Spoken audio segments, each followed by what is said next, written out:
All right, so the last video ended very abruptly. YouTube doesn't like me to talk for more than 15 minutes, and I'm a chatty person. So we had ended up with, we had just put in a control or moderator variable, also a subgroup. That's the variables we're going to use for our subgroup analyses. And we'd probably put these in as 1s and 2s. You could also put in what they actually are. So maybe the 1s were study designs that were randomized controlled trials. We could put those in as RCTs. Maybe the 2s were the ones that were cross-sectional. We could put those in as cross or cross-sectional or whatever you want. Just make sure that however you labeled those, you label them exactly the same. That you don't do R space CT or R space C space T or randomized controlled trial in one place and RCT in another, because it won't group them together. So make sure they're exactly the same. So everything that is a randomized controlled trial has the exact same label. You can add more moderator variables. You can come in here and add in additional ones. This one maybe is based on whether there were males or females in the analyses. And this one was all male or predominantly male. This one was predominantly female, and this one was predominantly male, etc. Again, you just want to make sure that how you write in the word male each time is exactly the same. Any sort of moderator variables that you want. You only need to choose 2 for this assignment, and just look through, pick things that have a fairly even split. 5 in one group, 10 in another is okay, but you don't want to get down to 2 or 3 in one group and 12 or 13 in the other. It just won't work well. So you want to make sure you have enough studies in each one of those groups. It doesn't have to be something dichotomous like the 2 examples I've given you. Maybe you had some that were all males, some that were 50-50 split, and some that were all females. You could do them into 3 groups like that. But again, since you only have most of you have 13 to 15 studies. A couple of the groups had some that had to be thrown out in the end. So getting anything more than 3 groups would be pretty hard to have decent n sizes. At that, even at 3 groups, you're probably going to have 3, 3 and 5, or 4, 4 and 4. So getting any smaller than that's probably not going to work. So you're looking for variables. If you have something that is more varied than that. So say you had a bunch that were predominantly Caucasian, but then you had some studies that had, predominantly African American or predominantly Asian, etc. You could group those together so that you had predominantly Caucasian studies and predominantly non-Caucasian studies, lumping all of the other predominant ethnic group studies together. Basically looking at that point at privilege versus lack of privilege if we're looking at studies conducted within the US. So you could lump some things together in order to create bigger n sizes. So another thing to think about. Whatever you've done, that's how you're going to enter your data. I'm going to pause for a second, and I'm going to open up another data set so I can show you how to run the analysis. All right, so here is actually a slightly mocked up version of Jenna's dissertation data. I've adjusted some of the variables, so this isn't quite how it comes out, but just for the sake of demonstration. So once you have all your data in, it should look something like this. She actually has the study names in, which makes it prettier for the graph. But you could have study 1, study 2, study 3. And then the actual effect size data that she entered, she was looking at odds ratios. So she had treated ends and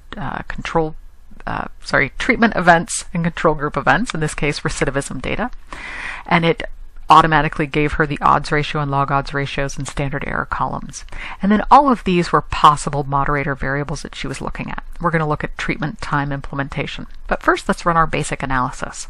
So if we click on Run Analysis, it'll take a minute, churn it out. There we go. So this is what it's first going to give you. Nice, but not as pretty as it could be. We'd rather have this in a high-resolution plot. So we're going to click on High-Resolution Plot. And it's going to give you something lovely that looks like this.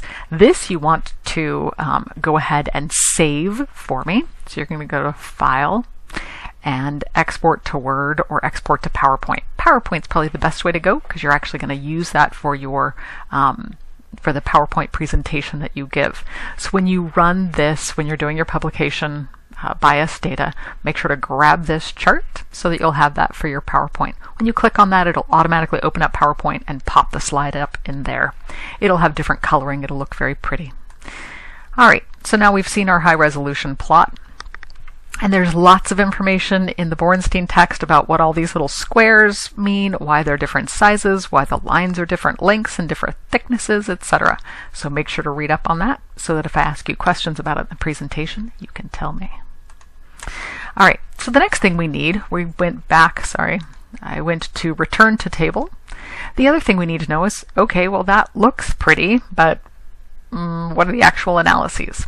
I can tell a little bit down here. I know that we have a fixed odds ratio of 0.675, the upper and lower limit, the z-value associated with that, and how significant it is. It's highly statistically significant.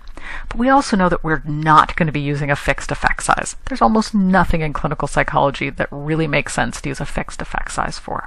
So what we want to do is go down here and click on random. All right. Well, now what do we have? Well, now our odds ratio has gone to 0.639, and our upper and lower limits are there. Since they didn't cross, in this case for odds ratio, since they didn't cross the 1.0 line, I know it's going to be statistically significant, and it is. Here we have our p-value for the overall effect size of 0.003. So we know that overall treatment has had an effect.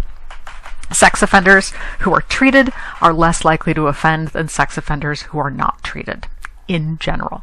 Now we can tell by looking at the plot, that's not true 100% of the time. For this type of, for odds ratio effect sizes, any of the, and I'll go to the high resolution plot for a second, any of the studies that are to the left of this 1.0 line mean that in those cases, the sex offenders had a lower reoffense rate than the sex offenders who were treated had a lower reoffense rate than the ones who were not treated.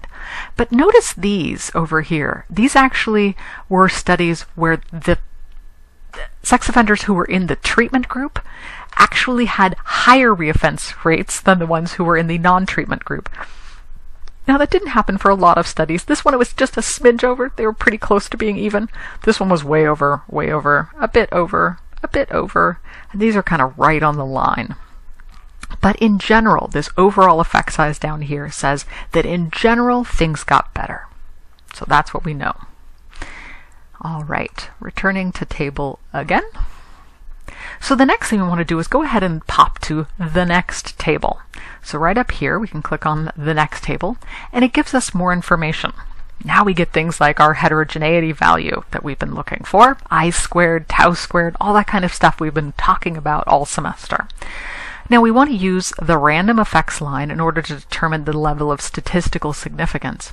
But all of the heterogeneity data will always be based on the fixed effects model. That's okay. Even though we're doing random, that stuff should be based on the fixed effects model.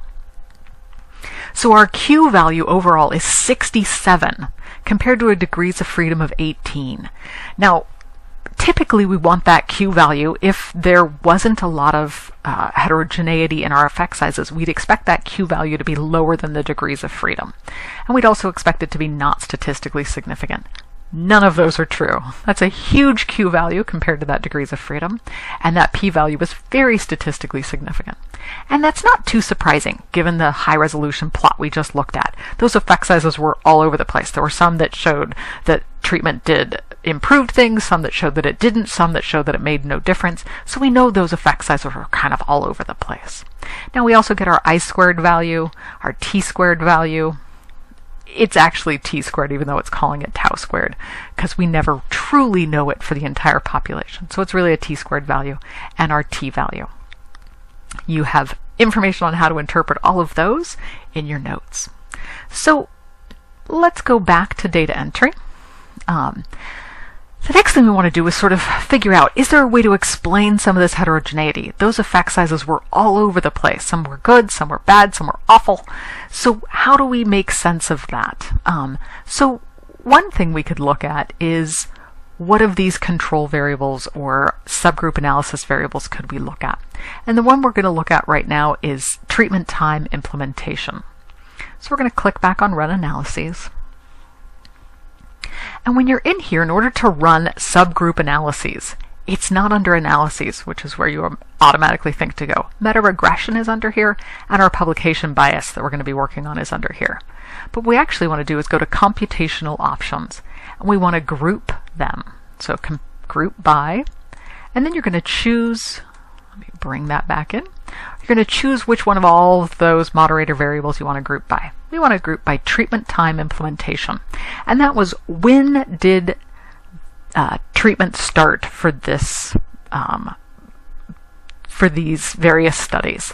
And the rationale for that was that studies that were done back in the 1980s used slightly different forms of treatment than studies that were done in the 1990s. That's all we're going to compare right now, is just the 1980s versus the 1990s. So you're going to choose that. You're also going to go ahead and click these, run analyses, and compare the effects at different levels of that, and click on OK. It's going to take a second, it's going to churn, and it's going to give us that. So what we found was, for studies that were done in the 1980s, their treatment effect size is right about 1.0, and it's not statistically significant. They basically didn't improve things, didn't make things worse.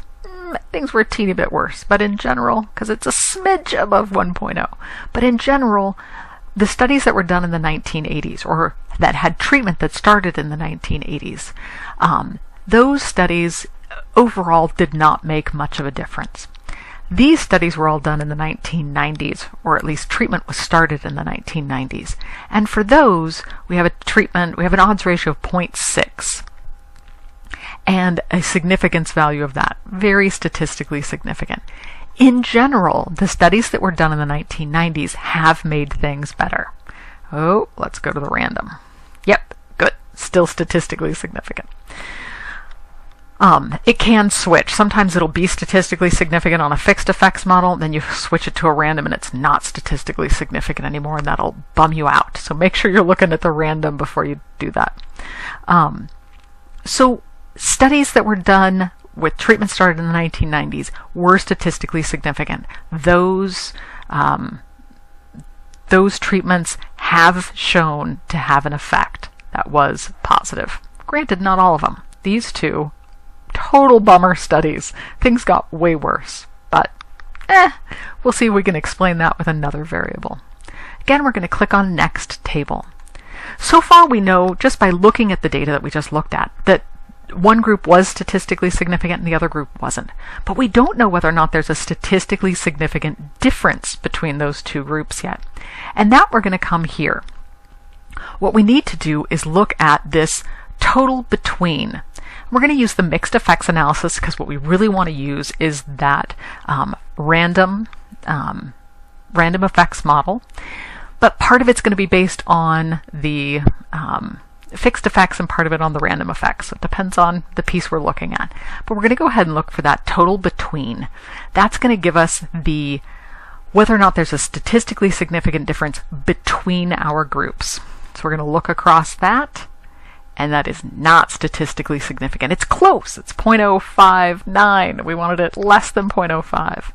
Now notice, if we'd actually done a fixed effects model, it was very statistically significant.